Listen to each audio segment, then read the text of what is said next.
Budgets, your plan for money. Variances, the what actually happened reality check. Let's keep it simple.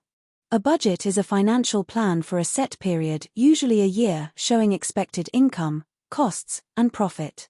The three budget types we need to know are: 1. Revenue budget, showing expected sales income. 2. Expenditure budget, showing expected costs. 3. Profit budget, showing revenue minus costs. Zero budgets start from scratch. Every pound must be justified, not just copied from last year. Historic budgets simply take the figures from last year and often just adjust for inflation. A variance is the difference between actual and budgeted values.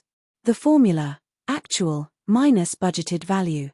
Worked example: budgeted revenue £100,000, actual £112,000.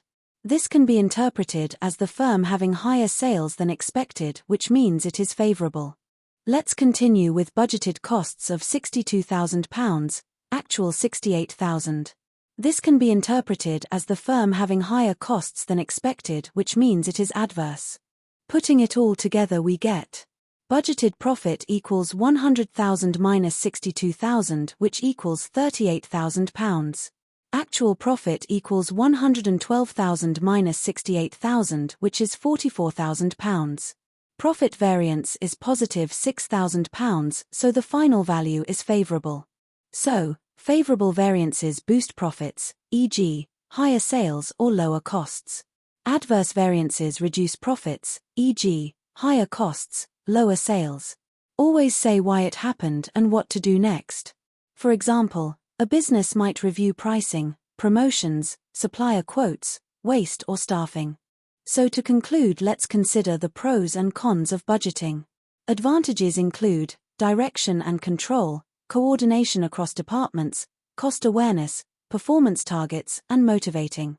Drawbacks include can be rigid, time-consuming, reliant upon accurate data, demotivating if unrealistic, and it can focus on short-term needs at the expense of long-term opportunities or threats. Okay, on to our exam tips. Show the formula and working. Label favorable, F, or adverse, A, clearly. Always link to profit and cash flow. Apply to the case context.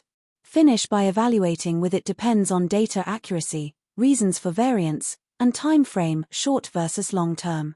Okay, that's it from me for now, but remember to keep checking in with teachingbusiness.org.uk for more great resources to help support your teaching and learning of business.